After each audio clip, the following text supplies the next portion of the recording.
who always really does make the time to come and support all 101 representatives that are from AtionSa in all three spheres of government in the work that we do. So we thank you for that, President, and especially because today is your 43rd anniversary with your wife. Happy anniversary. So happy anniversary to you and Mekoni, who also really does support that we do extensively as AtionSa. Today I get to have the privileged colleagues of facilitating this press conference, which is set to outline AtionSa's bold legislative agenda for the 2025 session of the 7th Parliament and our ongoing efforts to consolidate the opposition voice under the fast-growing green umbrella. And in line with this commitment to ensure that we give South Africans value for their vote, we have promised that we will report back on our parliamentary performance every 3 months. Just to give colleagues context of what we have promised to give Ndata Mashaba, that as the 6 we will be punching above our weight, punching like we are 60. There are some fun stats that we've seen from the Parliamentary Monitoring Group where written questions from our party far exceeded the official opposition. So, in a place where we are devoid of opposition, the opposition voice, AtionSa has showed itself to be the voice of the voiceless. To give our parliamentary review and progress, it will be, I'll call to the floor Dr. Khosi Letlape, our NHI specialist.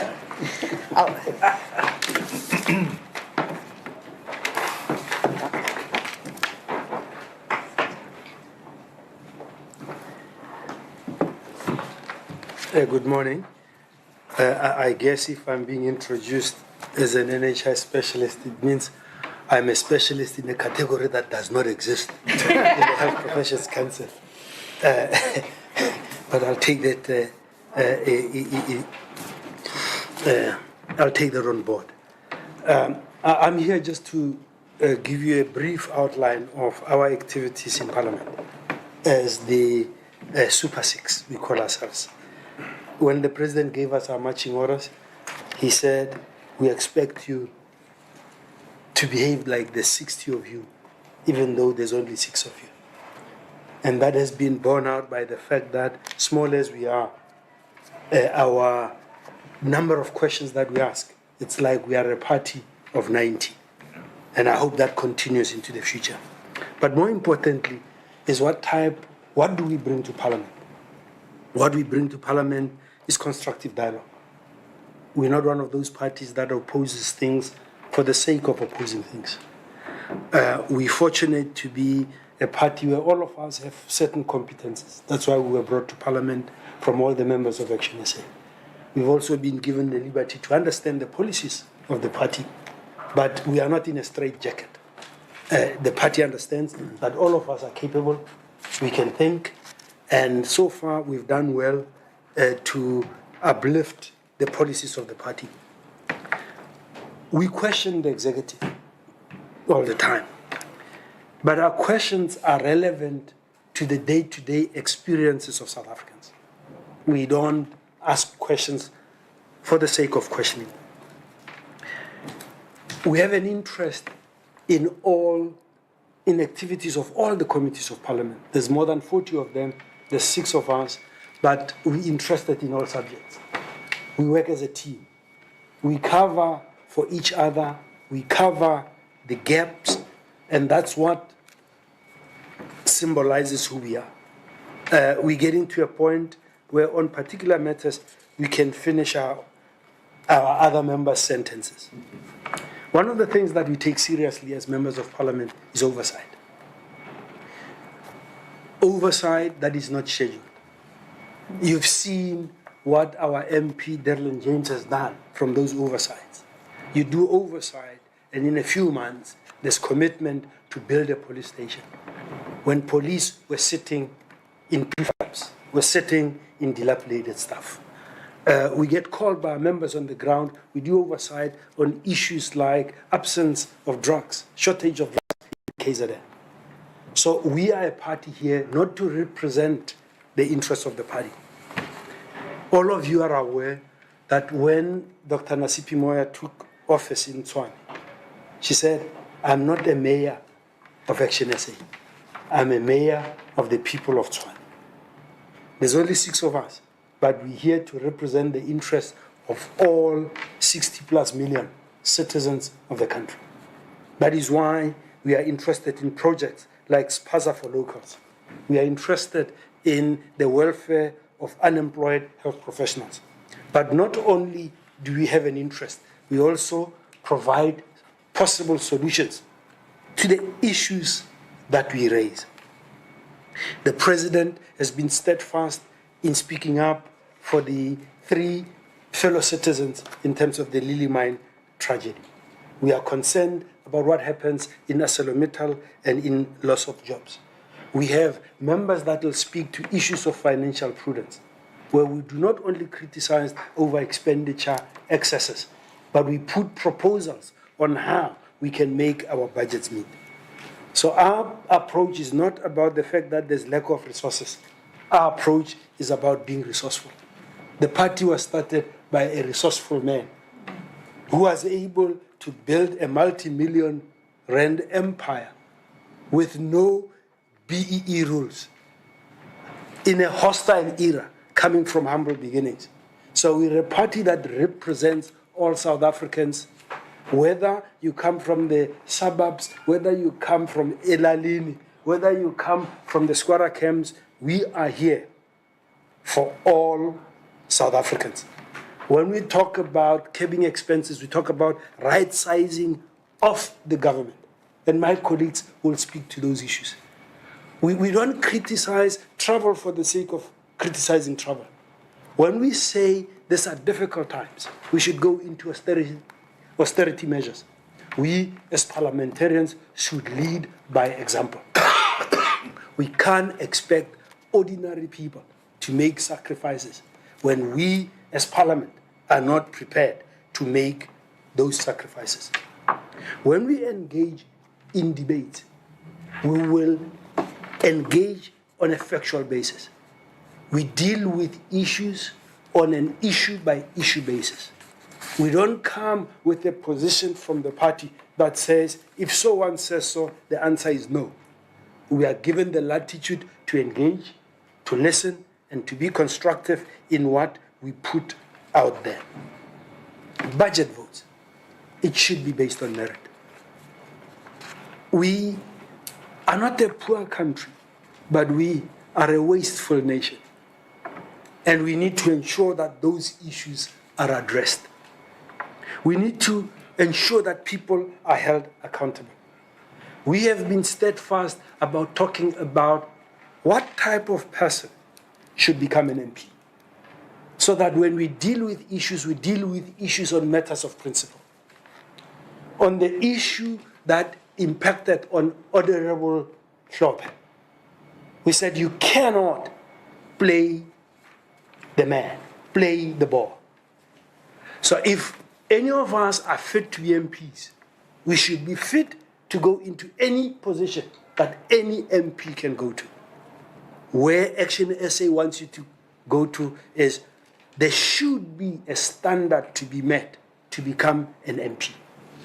So that once we are in, the notion that we are honorable should be applicable to all of us in terms of character. Let that be done at the front gate, not inside. Once you pass the gate, we should be equal, we should respect each other, and we should all have rights. That's why we've pursued the issues of possible executives that are impacted on issues of corruption. And we've been steadfast in asking for accountability. And you need to be assured that this party is not a party that puts the party first. As we've been told by our president, our duty is to put the people of South Africa first. That's what we do, and that's what we will continue to do. Thank you. Well done, Doc. Well done. Thank you.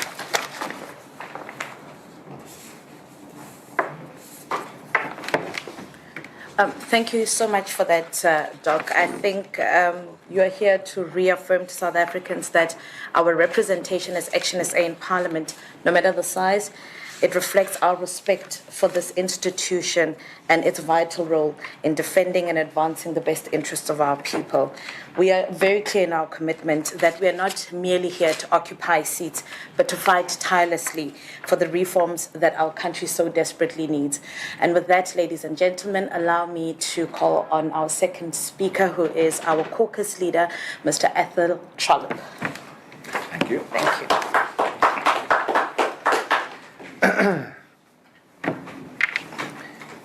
Thank you very much, Madam Facilitator. At the outset, I just want to make a comment that I make often, and it's an important observation that I've been an elected public representative for about 25 years, but leading this caucus has been a singular pleasure for me, but also a unique experience in that apart from me, my colleagues have no political experience, but they're all professionals. And they have brought that professionalism and independence to our caucus, which really defines AtionSA in Parliament. I don't believe that there's anyone who doesn't know about AtionSA, and it's based on the professionalism and the performance of those people.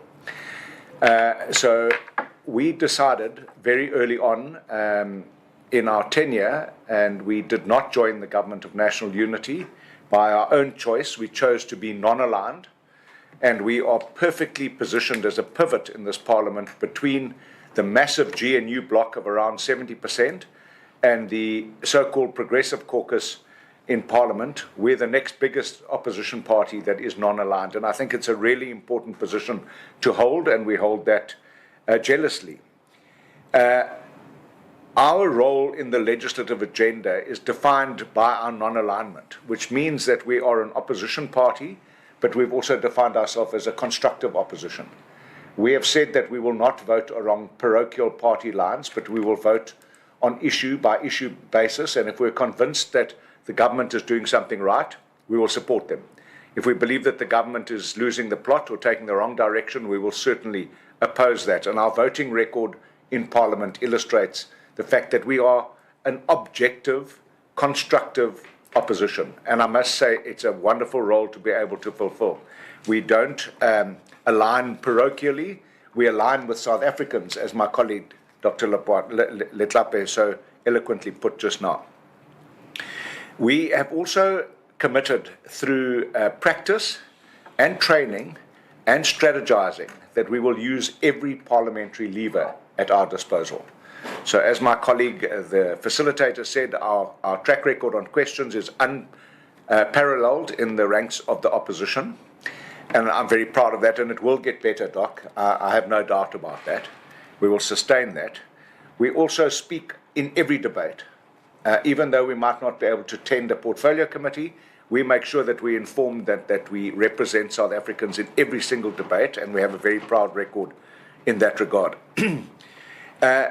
Doc Letlape mentioned about going on unscheduled oversight. Now, that is key to being an effective MP, that you go and pick up issues on the ground and bring them to Parliament, and we've got many examples of that. The ArcelorMittal loss of jobs is a classic case in point. I was phoned by a business person who deals in steel on Friday to ask, what are we doing about the loss of these jobs?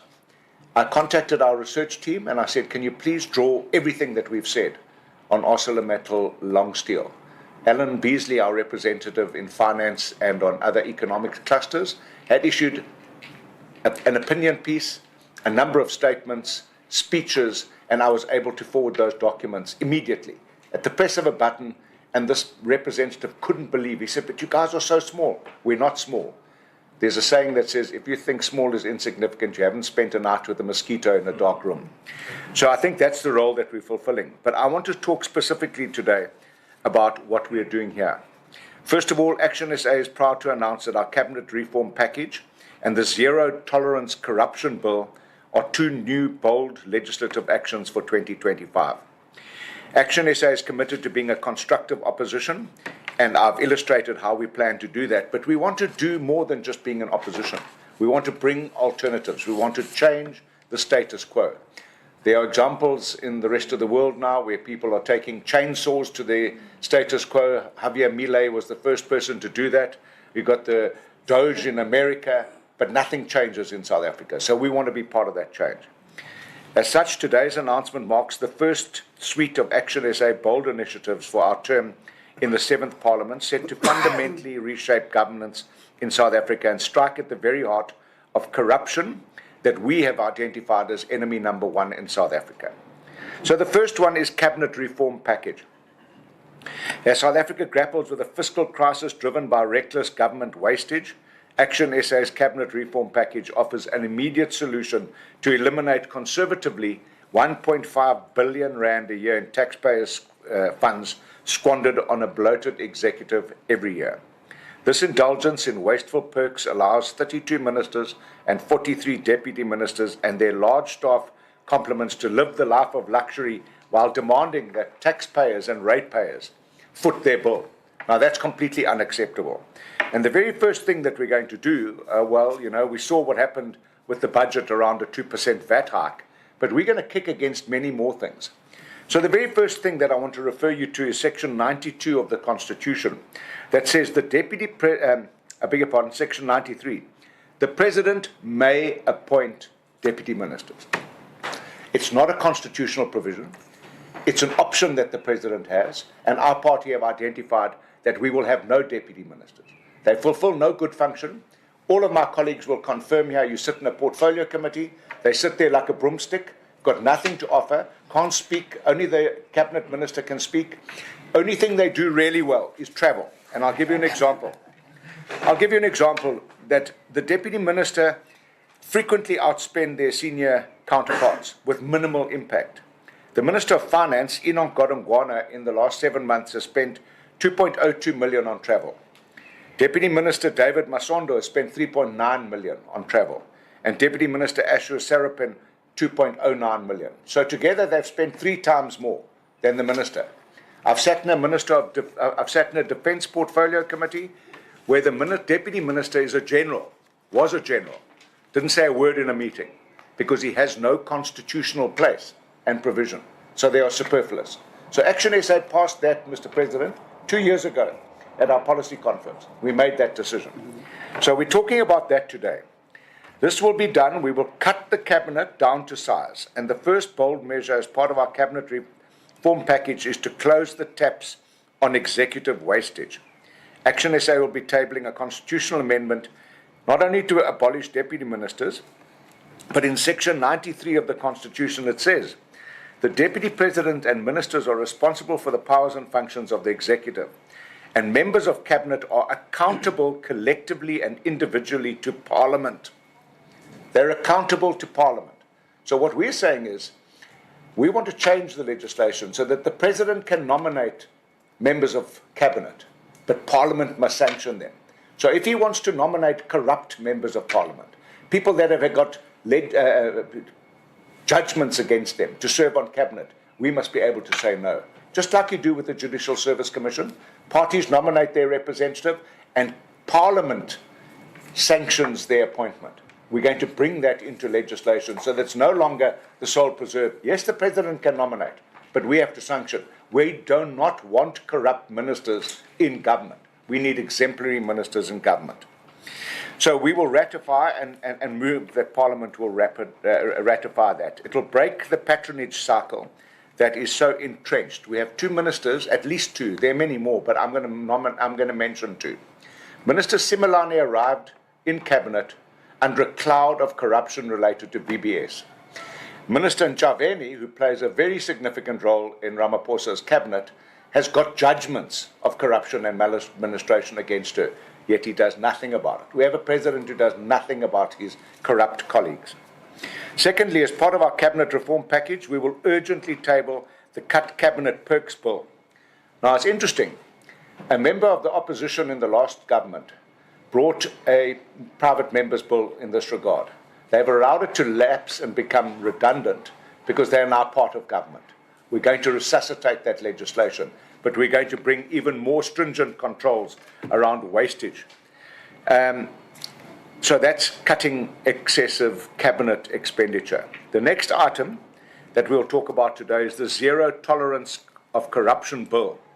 As I've said, Mr. Mashaba has identified corruption as enemy number one. He did that not only in word, but in deed when he was the mayor of Johannesburg, and he continues to lead us in that regard, not paying lip service to it, but actually dealing with corruption.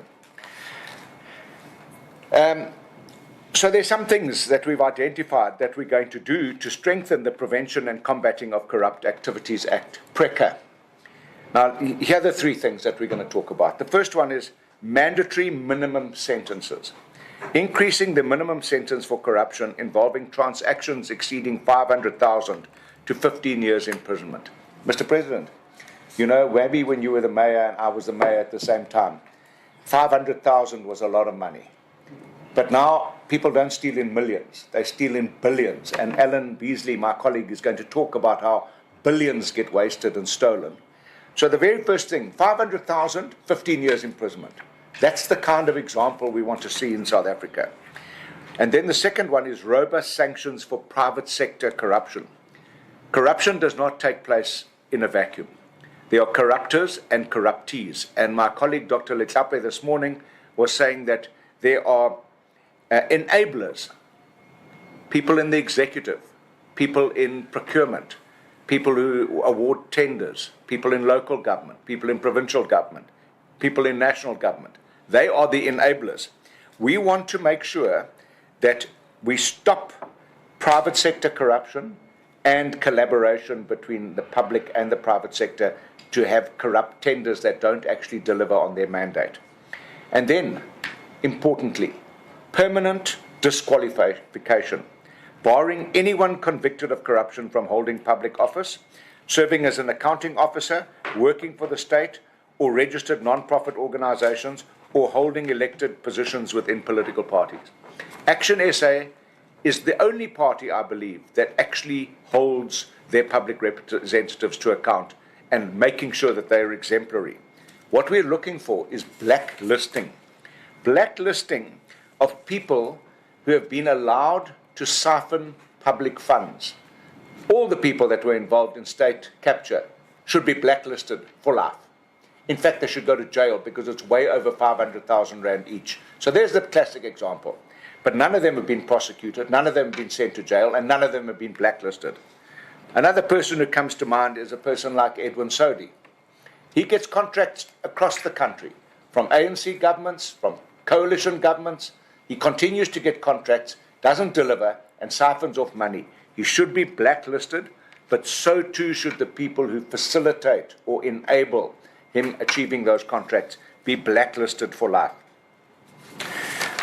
So it is with that said that I find it really exciting that a party that has been in Parliament for less than a year and a party that has been in existence for just over 4 years is bringing these bold kind of initiatives to Parliament to lead by example, to show that we put South Africans first and that we don't just vote blindly against the government. We have shown in 7 months that we are prepared to look at the merits, but we are also prepared to hold the government to account. And we're going to continue holding the government to account. A perfect example of that is that Dr. Letlape on Friday is going to lead a debate in Parliament about unemployed medical practitioners, frontline medical practitioners who are not being employed by the state, yet people who are ill, when they go to clinics, hospitals, cannot see a doctor. Dr. Letlape has driven that, has initiated the debate, and is going to be leading that debate. So we are that classic archetypal mosquito in a dark room, and we're going to get better at it. As we learn, we will become better at it. But one thing we commit to South Africans, we are not going to be predictable. We are going to operate on from our professional backgrounds, on the merits of every single item that we encounter. Dereline James is going to speak just now. I'm not going to steal her thunder, but she has also shown every time she goes on oversight, the whole of South Africa sees what she sees. But the people in charge of corrections or police don't seem to have been able to see that. So what we see with our feet, we are going to show South Africans and we will represent them in Parliament. Thank you very much. Thanks, AT. Baba Nikaloko.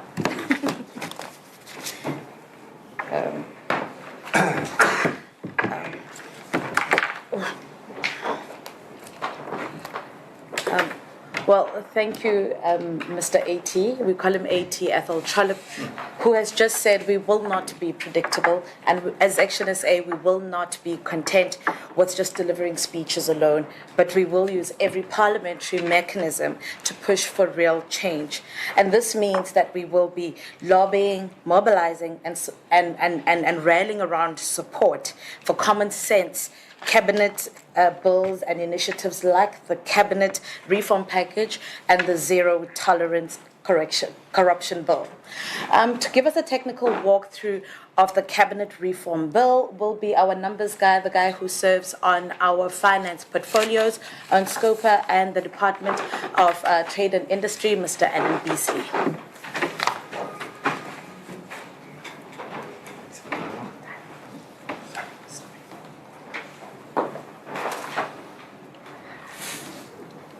Good morning, everyone. Sorry. Nobody likes to talk about finance. Nobody likes it. That's thunder. Yeah.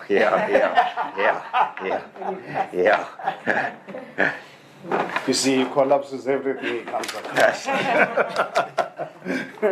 And good morning, everyone. As someone who serves on the Standing Committee on Finance, SCOPA, and the Auditor General, I've been blown away by the amount of corruption, incompetence, and wastage in government departments and entities. In the last 2 weeks, SCOPA has had presentations by the Special Investigation Unit and Auditor General into the Department of Defence and Military Veterans, DENEL, Unemployment Insurance Fund, Compensation Fund, Sector Educational and Training Authorities, and ESCOM. The amount of leakages in the system is difficult to comprehend.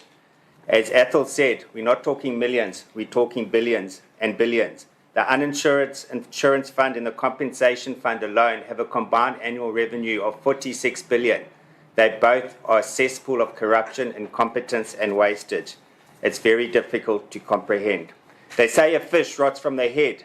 This is so true in South Africa, where our head body, the cabinet, is clouded in corruption controversies and has no regard for setting an example how to prudently spend government resources. In this regard, I'm looking forward to reintroducing the Cut the Cabinet Perks Bill, which was originally introduced by Minister Schreiber in 2022. The bill, which Action SA will be introducing, will build on the Remuneration of Public Officers Bearers Amendment Bill, which lapsed on the 21st of May 2024 when the 6th Parliament was dissolved. I'm very grateful to Minister Schreiber for the hard work that went into the bill, but I'm certainly not surprised that the DA have let the bill lapse and have become silent on the subject. When the bill was introduced, the DA raised the need to reduce the luxury lifestyle of rockstar ministers and deputy ministers and raised the concern that South Africans are struggling to put food on the table whilst ANC cadres and cabinet live in luxury. As Action SA, we could not agree more with these sentiments, but now the ANC cadres include ministers and deputy ministers from parties across the GNU. In a country that is racked with poverty, unemployment and inequality, and with more than 50% of households going to bed hungry tonight, it is morally incomprehensible that the 75 members of cabinet live a life of opulence. This opulence includes personal and administration staff, VIP drivers and protectors, official motor vehicles, international travel, official and state-owned residences. When the bill was being introduced, the DA estimated what each of the above was costing taxpayers a year.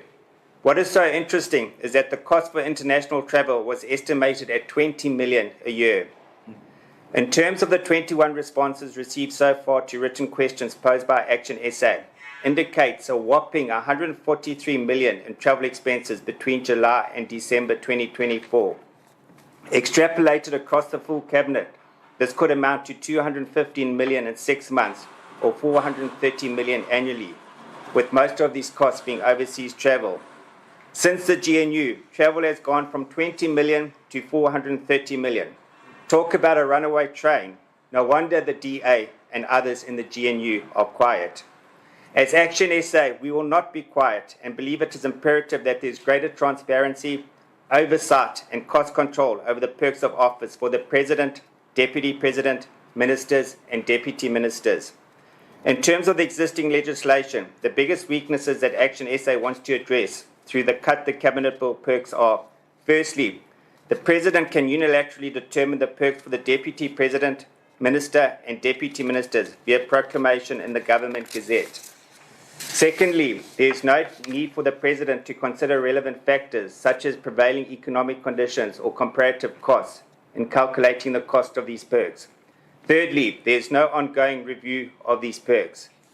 To address these weaknesses, the bill will, firstly, ensure that the President must report all changes in the Deputy President, Ministers and Deputy Ministers' perks to Parliament before implementation. Secondly, ensure that consideration is to given what the changes in the perks will cost and consider recommendations from the Independent Remuneration Commission and consider the broader economic environment. Thirdly, ensure that Parliament must debate all changes to Cabinet perks before implemented. And lastly, ensure that there is a detailed review of perks within 12 months and thereafter every 5 years.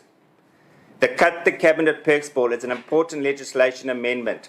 It was important when the DA introduced the bill 2 years ago, and it has become increasingly more so now that the GNU ministers and deputy ministers have got the taste of caviar and a champagne lifestyle. It is time for proper transparency, oversight and cost control for Cabinet perks. This is what the bill will achieve. It is grossly unfair that the government is looking at increasing taxes which will impact on the poorest of the poor. South Africans should no longer be paying for corruption, incompetence and wastage of state resources. Cabinet must lead the way. They are failing in this regard. Thank you. Well done, Alan. Well done.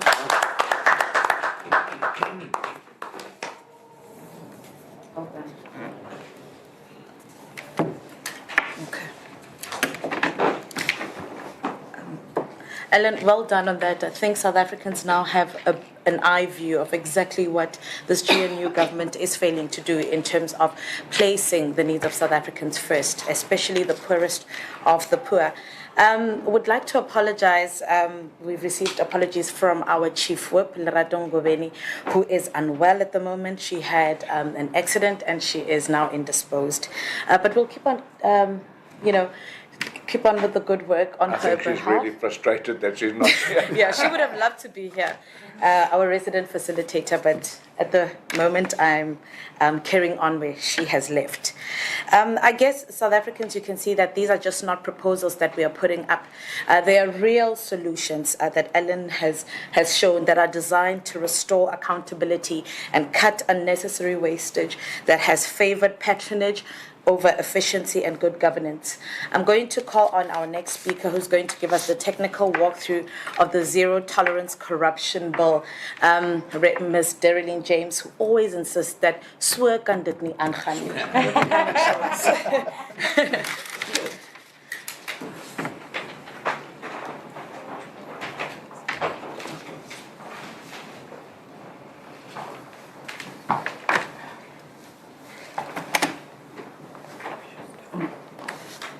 Thank you so much. Thank you so much to our facilitator this morning, and good morning to everyone here. Good morning to the media, and good morning to our fellow South Africans, the most important people in the room this morning. I always have my notes perfectly written, and I'm always have it, and then when I get here, it goes out of the window because then I actually reflect on the actual reality that is happening on the ground. And what you see happening and unfolding in our country, I think we've become comfortable in normalizing the abnormal. And through normalizing the abnormal, we have stripped South Africans of their dignity. And it is with that that AtionSa is seated here today. President, I always used to look at this man back in the day before I stepped into politics. And I used to think during his tenure as mayor in Johannesburg and watch the television and think, die man is altyd aan about corruption. Whenever I switch on the television, it's always Herman Mashaba clamping down on corruption. When is he actually going to get to the real issues, the bread and butter issues that affects most South Africans? When is he going to speak about the fact that we don't have libraries in our communities? When is he going to speak about the fact that we don't have social workers? When is he going to see to the grass in the community? And now that I'm here, President, that is the barrier that exists in all of the portfolios that I serve in. I now understand why this man, Herman Mashaba, was always on about addressing corruption, because corruption is the number one public enemy that stops this country and our communities from flourishing. I want to say that I have been in this space for all of 7 months now, and I can almost tell why people have become comfortable in those cultures. They haven't walked the streets and they haven't done. And I think one of the favorite things that I love doing as an MP is doing oversight. And what I found in oversight and why things aren't working in these spaces, it is as a result of corruption. When I walk through the doors of social development and when I drive through the streets here in the beautiful city, a well-run city for all, although it's not so much for all, Ethel, because I see so many children standing and begging on the street corners, and I reflect on what is happening in Johannesburg, where you have 13 officials that has been suspended with pay for over a year because of allegations of corruption, and 2 years later, they get back into their comfortable seats without any consequences. That is the reason why we are here today. When I walk through the police stations and I find families meeting me at those doors saying to me that they've had a rape victim, the case has been bought. When I get phone calls from police members saying that, Dee, you know what, the station commander said we must just go buy a similar exhibit and replace it when it has gone missing. That is corruption. When I walk through DCS and find the many televisions in those cells, and when I think and see everyone smoking and behaving like it's a recreational center there, I think to myself, as families and as mums out there in communities, you know, sometimes sending your child and your loved one to prison, it's almost the last straw. Because you think that they're going to come out from that space, reformed, rehabilitated, a better person. Instead, you find corrupt officials taking money from them so that they can continue their drug use, so that they can continue selling drugs, running their drug syndicates from their comfortable prison cells. It is unfortunate to see what is unfolding in our communities. It is unfortunate to even see what is unfolding in this government, in this parliament that I thought that I'm going to come to, and you know what, we're going to give recommendations, we're going to hold ministers to account. At this point, ministers aren't even attending those portfolio committee meetings. They're not even attending the oversight. Where are they? If they are meant to account to us as MPs, where's Pieter Groenewald? Not even one day out of the 5 days we were conducting oversight did he show up. It is with this, fellow South Africans, that I say I am pleased today that as AtionSa we are introducing strict and stringent reforms to what is already there on paper. We always say that South Africa, when it comes to our policies and our legislation on paper, we rank number one. But that's often where it stays, Ethel. It remains on paper. So as AtionSa, we are here today to say, and we are here to propose strengthening of the PRECA bill. Number one, to broaden the definition of corruption, because we've seen how it's changed. The acts of corruption has been changing like a chameleon. Number two is to strengthen accountability, because too often we all know what is happening in our spaces and we're too quiet, fearing victimization. And that cannot be. At whose expense? At the expense of ordinary South Africans suffering in our communities. With that, allow me to read to you the proposed amendments of the PRECA bill. These amendments focus on two areas: broadening the definition of corruption and strengthening accountability. To ensure comprehensive coverage of corrupt activities, AtionSa proposes amendments to expand the definition of corruption, including abuse of political power. Do you know who I am? Do you know who's my party? What can I do for you? Explicitly incorporate abuse of political power for personal or political gain and trading in influence. Price gouging in public procurement. Recognize price gouging in public procurement process as a corrupt act. It cannot be that something costs 20 Rand a glass Pay 100. and you pay 100 Rand. So kan het nie aangaan nie. Gross negligence. Include gross negligence in the exercise of government authority under the ambit of corruptions. Non-reporting of corruptions, because you'll often hear, you know, when we have, I remember during state capture, there were so many witnesses that came to the front and said, I knew and I felt that something wasn't right, but I didn't speak out. And this is why we're saying non-reporting of corruption, make the non-reporting of corruption a criminal offence, extending liability to individuals who ought to